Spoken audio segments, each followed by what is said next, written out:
Thanks so much, Susan.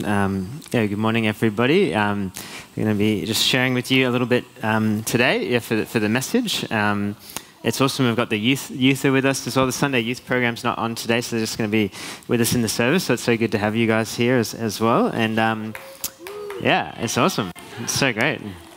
And I'm a little bit wobbly today, a little bit tired. I did a really big running race last night over at Biwa, actually with my brother-in-law, Steve. We did a night marathon. And I'll, I think I've got a couple of photos. I've got one, if the photos are up there. There's one that's us at the start, when we're feeling pretty good. I've got one at the end as well afterwards, which were pretty wrecked. But sitting in a chair has never been the most pleasurable experience ever. That chair, I love that chair so much. So that was last night, and but I put my running clothes back on today. I don't normally wear this sort of stuff to church, but I put my clothes back on because I figured I'm actually still running today, and actually in a more important race that is still going. And actually, you are too, if you're here and you're a follower of Jesus. We're actually all in a race that is much more important than what we did last night, and much more longer. Like, we did a long distance run, but if you're following Jesus, you are in a long distance endurance trek, which is far, far longer than a marathon. And some of you are here and you're in different stages. Maybe you are here and actually you haven't decided to follow Jesus yet, and that's totally fine, and it's awesome that you're here, but our hope is really that you would decide to start this race and follow him. Maybe some of you are here and you actually only started it not long ago, so you're kind of still pretty fresh. Maybe you have lots of energy and are excited, and you're just running and you're in the early stages of faith, and that's so good. That's kind of how we started at the start last night, was just feeling pretty good and enjoying things, but then sort of went on for a little while and started to get pretty hard. And maybe you've been following Jesus for a while, and there's been some ups and some downs, and there's been some pain, and there's been some suffering, and actually it's gotten tough. And you might be sort of somewhere along that path where it's worn you down a little bit. And there's other people that have been running this race following Jesus here today who've been doing it for decades. They've been running for decades, and maybe you're tired and suffering and weary, but you're still running. There's so many of you, and actually maybe approaching the finish. And that's an epic journey that we're called to be a part of. And the writers of Scripture actually, talk about and use this metaphor in lots of different ways, particularly Paul, but other people as well. This is how Paul kind of envisioned his ministry and his life like a runner. He said this: "However, I consider my life worth nothing to me. My only aim is to finish the race and to complete the task the Lord Jesus has given me. The task of testifying to the good news of God's grace." So Paul has this posture, right, of he's a runner, he's focused, and he just wants to finish the race. And his race is to be faithful to Jesus and the assignment that Jesus has given him. And that's really how he sees it. And if you know Paul's story, he had to have a lot of perseverance, and he had to have a lot of resolve to keep doing that. But more and more, he just says, this is all that matters, is finishing this race with Jesus. And then in 2 Timothy 4:7, he gets to the end, and he is in prison, suffering, but he writes, "I have fought the good fight, I have finished the race, I have kept the faith."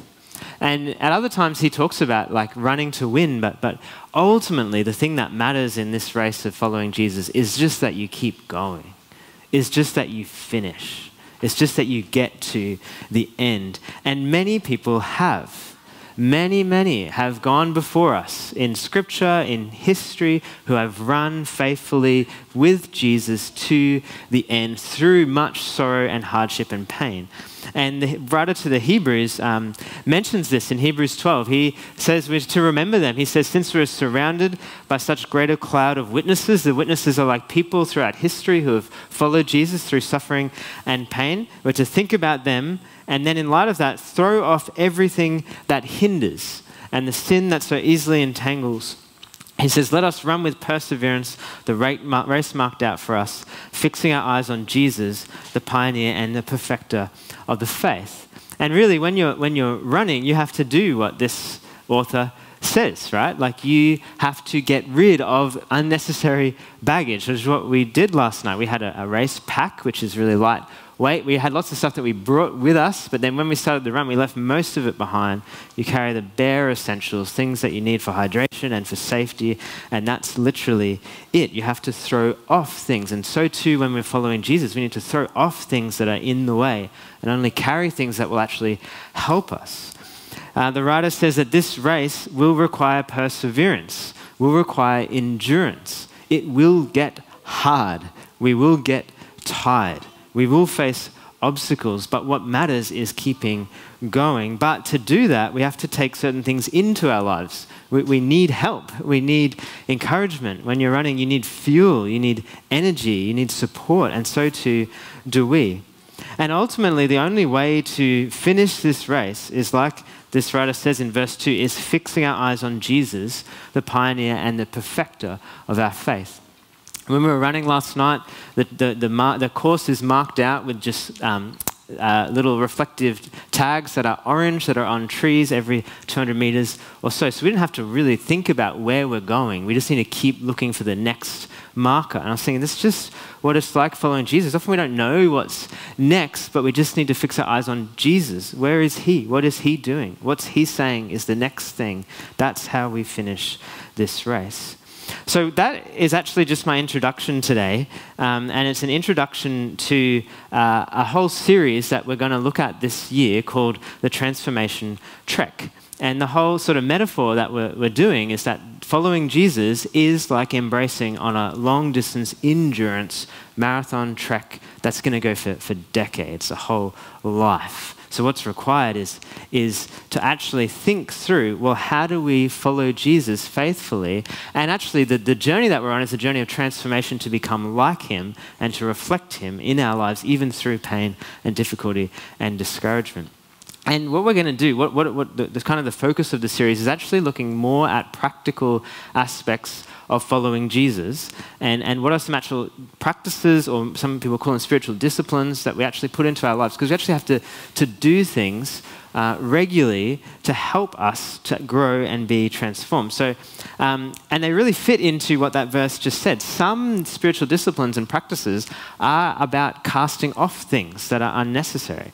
They're about letting go of things, laying aside weight. These are really called the disciplines of abstinence. We're going to look at some of them during Lent and sort of fasting and letting go of things. And forgiveness is one about letting go of bitterness and unforgiveness and those things that can weigh us down. So some of the things we'll look at this year include that.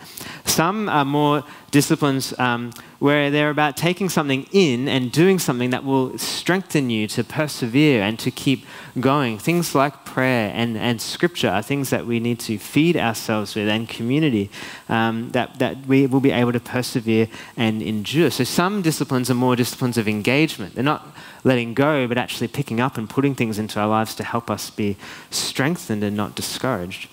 But ultimately, everything we look at in this series and the practices that we're going to do, and all spiritual disciplines, the point of them is to seek and focus and fix our eyes on Jesus. So that's kind of where we're going. The way that it will kind of work is that it'll be about, on average, about once a month we're going to do this. It won't be literally like every 4 weeks, but we're going to have a transformation trek message. We'll have some guests come as well and share them. And then the focus can really be that the practice or the focus for that month could be something that you in your life focus attention on. How do I do this spiritual practice to be able to endure this transformation trek and grow with Jesus? It could be something as well that you might like to do with your home group or with your family. There'll be some resources. You saw some handouts you got, which we'll have a look at later as well. And yeah, the youth are going to come and be with us in the service. Sunday youth program won't be on during this transformation trek. We'll be together for that as well, which is really awesome. So that's kind of just an introduction to the series. But for today, we're going to start with the first practice, which is called cultivating community, which is what we're going to look at today. And really the idea of this first one that we're going to look at is the idea that this race that we're on, this endurance trek, is actually not one that you can do alone. You need to do it. You must follow Jesus if you're going to go the distance in community. You need others. Runners love to meet with other runners and run together and encourage each other. And when you go to a running event, often you'll hear lots of encouragement. People just saying things like, good job, keep going, awesome work. And you might think like, oh, that doesn't really mean much. But when you're running and when you're tired, the smallest bit of encouragement can do something deep inside you and actually strengthen you to know that other people are with you and helping. When we were running last night, about every sort of 5K or so, there'd be a checkpoint because we're in the dark, there's just no one around. It's kind of just really tough, but then you'd see a light in the distance and you come together and there'd be people there and they would just give you food, they'd give you a chair, they'd give you water, they'd say, what do you need? And then I'd say, good job, keep going, keep it up. I was thinking, really, in a lot of ways, that's what this is when we come together on Sunday, right? Like we've been running with Jesus all week. This is a checkpoint. We're all together here. There's other people who are following Jesus. Just look around the room and see that there's lots of believers. Maybe this week when you're at work or when you're at home, maybe you're not with other believers. When you come here, we're together. And the idea is that we encourage each other.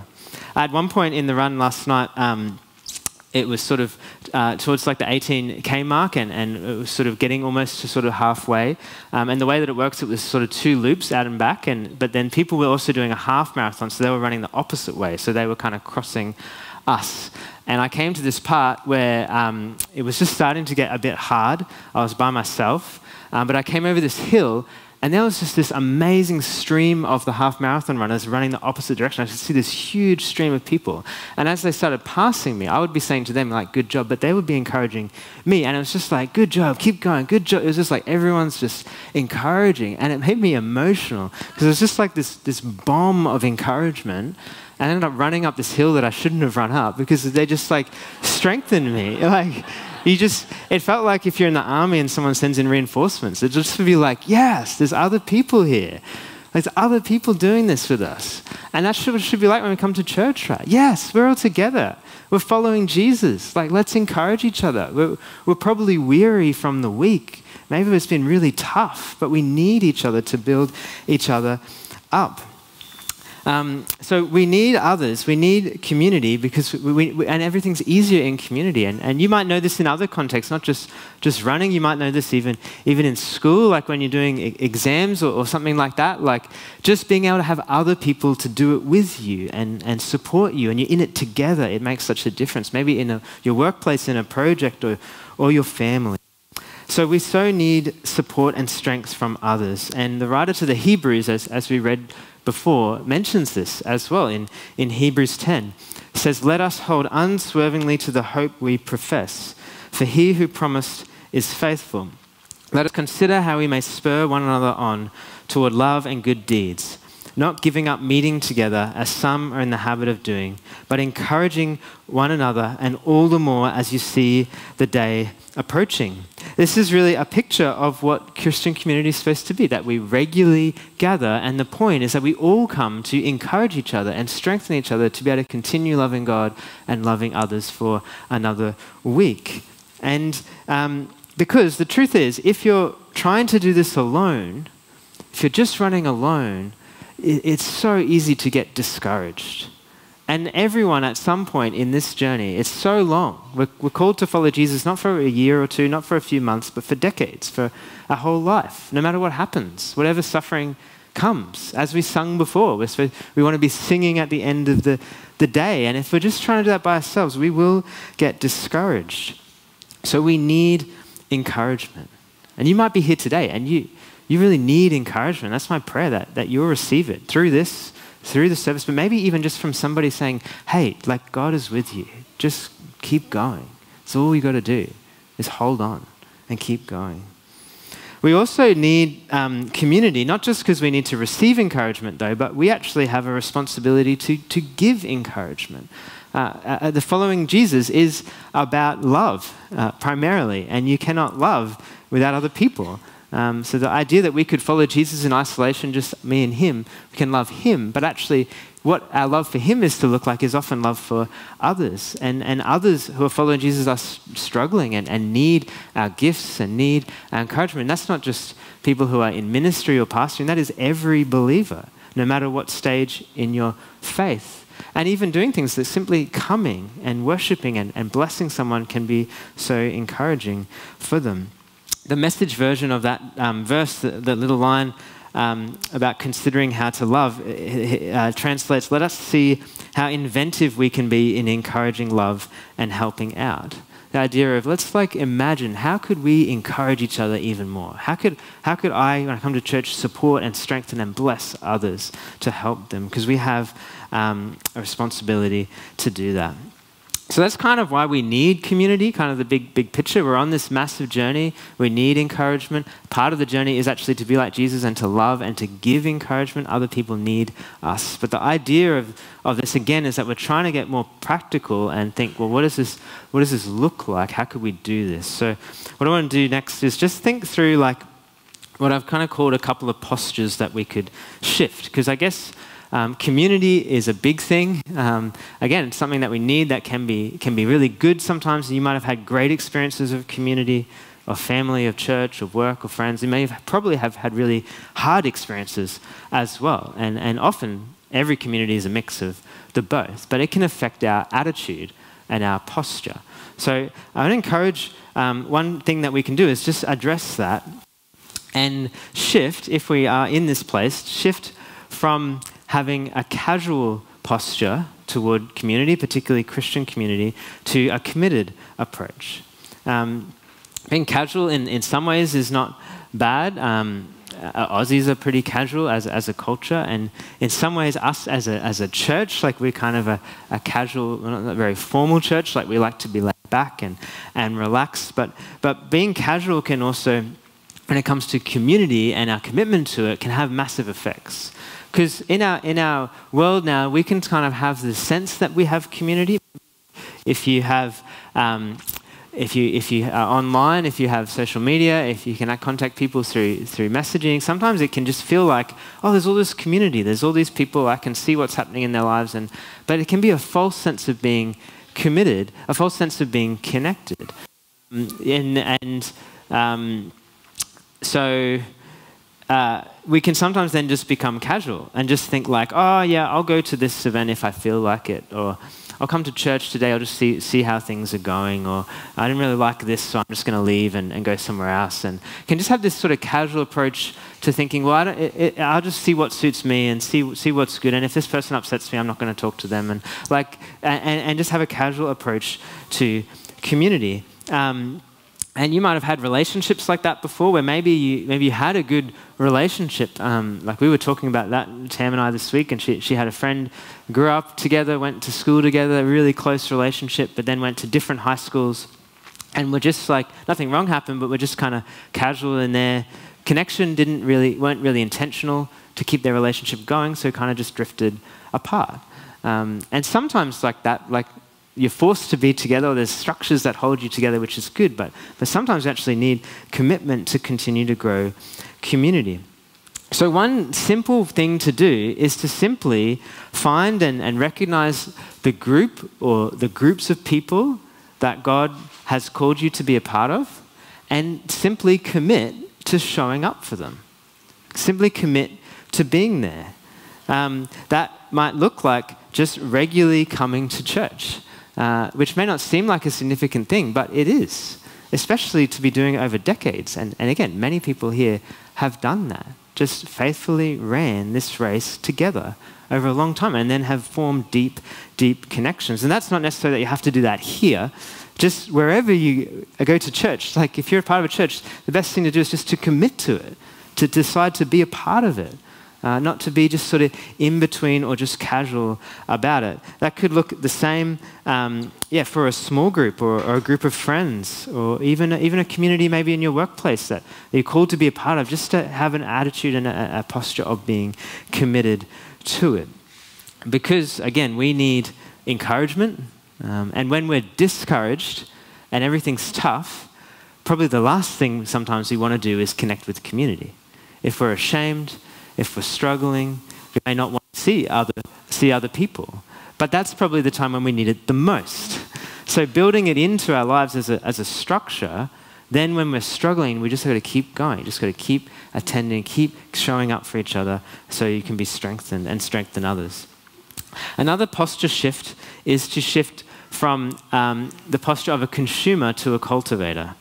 Again, sort of in our world, we're pretty used to being referred to as consumers. We go to the shops, we buy things, we purchase things online, and we can easily bring that posture to community and just think that it's a product that is for us to consume, or it's something that should just be handed to us on a platter, whether that's in our family or friends or in our church. It's kind of like when you go to a restaurant. When you go to a restaurant, right, it's all about you just getting what you want from the menu, and you have to pay for it, but then you receive it, and then it's about you being satisfied and you being served, and you can literally consume the food. And sometimes we might be able to think about community like that someone just needs to dish us up good relationships and good community so we can just consume it when we feel like it, so we feel satisfied. But actually, what we're invited to is to shift from being a consumer to being a cultivator of community. So instead of we're not going to a restaurant, we're actually all in a field together growing food. We need to get our hands dirty. We need to work to actually build and grow community together. We're called to actually all cultivate. This actually transformed my approach to community, to church, to other small groups or community groups. Like I used to be much more shy and introverted and just afraid of people and often not connected to people, or just sort of frustrated at the communities that I was a part of and not feeling like I belong, or just ending up quite isolated. But then went through this shift of realizing, actually, I don't just have to have this posture of someone's got to give me a community. I can actually be a cultivator of community. I can actually contribute. I can actually help build and grow the communities that I want to be a part of. And it actually just totally shifted my posture to being engaged and to recognizing, yeah, there's all these problems, but actually I can do something about them. I can help them. I can commit, and actually then find a great sense of belonging and sense of community in that. So we can really shift our posture with that. So it'd be pretty amazing to think, though, like what if when we gather together on Sunday, maybe when you gather with small groups, when you gather as a family, if everyone comes with this posture of being a cultivator. I'm not coming to consume, I'm coming to contribute, coming to build up, coming to bless, coming to encouragement, so that when we come together, it is like a bomb of encouragement that just strengthens and blesses, and everyone contributes and grows together. And this isn't, again, if you're in ministry or if it's your job or even if it's your church. My sister-in-law, Heidi, was sort of between churches, not a part of a church for a while, but would go and visit churches, and she visited a church. So she's a guest at a church. So could really rightly have the posture of a consumer, right? Like she's the guest. She could be served. But she noticed that there was just somebody sitting outside by themselves at this church that she's a visitor at. And she thought they looked upset. So she went and spoke to this man that no one else was talking to, people just walking past him. She went and sat down with him. And ended up him being in a really, really tough situation. And she just listened to him and blessed him, encouraged him, prayed for him, effectively like pastored him. And she's a visitor at the church. But she was going there with this posture of, I'm a follower of Jesus. I can cultivate. I have gifts. I can serve. This person's in need. I'm going to take responsibility. And that's not even her church. So what if we at our church, if everyone comes with that posture of having something to give, looking out for others, not just sort of saying that it's up to those who have a role, of a certain particular role. So this sort of shift in posture is to shift from being a casual consumer of community to being a committed cultivator of community, from just sort of being laid back and relaxed and sort of just thinking this is not that important, to really recognizing the need to commit. And that doesn't mean like you have to commit to a group of people for life. It just means to, while you're there, be committed. And if God calls you to go somewhere else, be committed. But just don't sort of disconnect. and as well to be a cultivator using gifts, encouraging others as well. So that's some postures, but then in terms of like what that could actually look like in your life, that's the reason why you have these little handouts today, which just have a little bit more information, but the important part is that there are some questions to consider. So I encourage you to, this week, sometimes just reflect on these questions, particularly at the start of the year. It's a good opportunity to think about what this could look like. To think, actually, in 2023, you need other people to follow Jesus with. And yes, church is good, but really we need other people who meet in smaller, more deeper, connected ways. Because sometimes on a Sunday it's awesome, but sometimes our connections we don't have time to go as deep as we need. But there can be other times when we can go deeper. And some of the questions help you encourage, like, what does it look like to contribute this year and cultivate community at church or with friends or in other places, that you can actually bring something. Even, to here on Sundays, you can actually be involved in building, or the youth guys can actually be involved in building a youth group and a community. If you're leading a small group, you can invest in building, but if you're just attending a small group, you can as well. Or maybe God's calling you to start something new too. So I just encourage you to have a look at that and just to think about this practice this next month. But what we're going to do to finish today is actually take communion together, because communion, right, is about our communion with God, but it's also about our communion with each other. And sometimes we can approach communion very individualistically, right?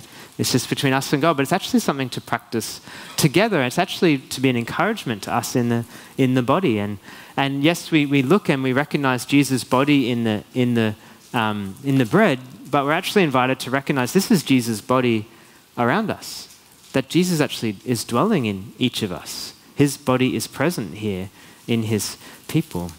And what we're invited to do when we take communion is to look to Jesus, who is the one who ran his race, who ran an incredibly difficult race in the face of much difficult and opposition.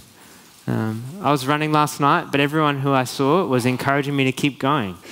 Imagine when you're running a race and everyone's telling you to stop. Imagine when everyone, even your closest friends, are telling you, stop this. Which is what Jesus faced. He kept going, even through suffering, even through death. It says in the last bit of that Hebrews passage, for the joy set before him, he endured the cross, scorning its shame, sat down at the right hand of the throne of God. Consider him who endured such opposition from sinners, so that you will not grow weary and lose heart. We actually can find encouragement, which seems strange, right? But by looking at Jesus' suffering and what he faced and what he endured and what he overcame, and actually recognize that we're following him. We're actually going to suffer. It's going to hurt. It's going to be a cross. But we're actually to be encouraged by the fact that he's gone before, and to pick it up and to keep going so that we're not weary and we don't lose heart. He loves us and has made a way for us, as we've sung about already, and he has made a way for us to be in community. And his heart is that we are a community that love each other, that reflect his love, that shine his light into the world, that go out this week and show goodness and truth and beauty and kindness to people that we see. And we have an opportunity to simply just be grateful that we have other believers. Even if there's problems, even if there's issues, just to say, thank you, God, we're not alone. We're together. You've placed us in a family. So what we're actually going to do today is a little bit different. As sort of an actual practicing this, we're actually going to take communion together in little groups. So in a moment, what I encourage you to do is just to find a few people around you, maybe 2-3 people or so. It doesn't matter too much. But we're actually just going to take this, like someone would lead it from the front normally, we're just going to take it together in a little group. So this is what I encourage you to do, is to just turn around, find some people in a moment, try and include someone if you see they're alone, and have one person just read a passage about communion. It could be one of those passages out there. It could be something else. It could be just one verse, just a short reading. Just someone say, hey, I'll read the verse. Just read it really, really short. Have one person say a short prayer just of thanksgiving in the group, just nice and quick. And then take the bread and the cup together, recognizing Jesus' presence with us and in us. And then just take a short moment just to encourage each other in the group. can be personal encouragement, but it doesn't even need to be personal encouragement. I just mean look at them in the face and just say, God is with you. Say, Jesus loves you. Hey, we recognize Jesus has forgiven you. Just a short encouragement, because it might actually touch them deeply. It might be what they need today. So I'll give you a moment to do that. It's a few minutes, and then I'll come back up here, and then we're going to finish with another song. So yeah, if you just follow those instructions, and we'll share together.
Awesome. That's so great to be able to share together. And yeah, hope you're feeling encouraged and blessed. And yeah, if you're still having some connections, like I just encourage you to keep that community going afterwards. We've got morning tea soon, and just take your time to meet people and to bless them and encourage them.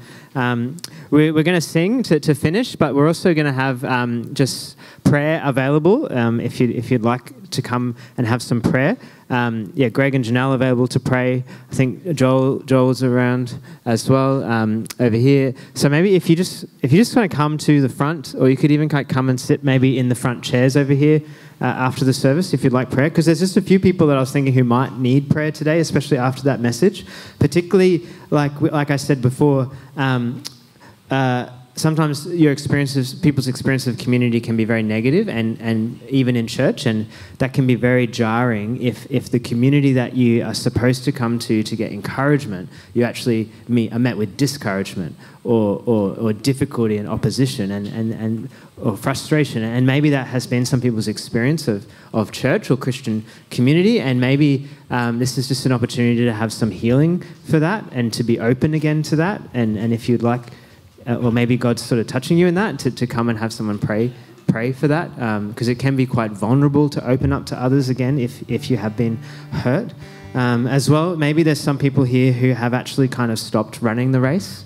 You were running, but it got hard, it got tough, and you just have set up camp on the race course, and you've kind of lost sight of the finish line of following Jesus. And if that's you and this is challenging you to get going again, maybe this is an opportunity just to get some prayer to just strengthen you to start again. It can be hard to start again.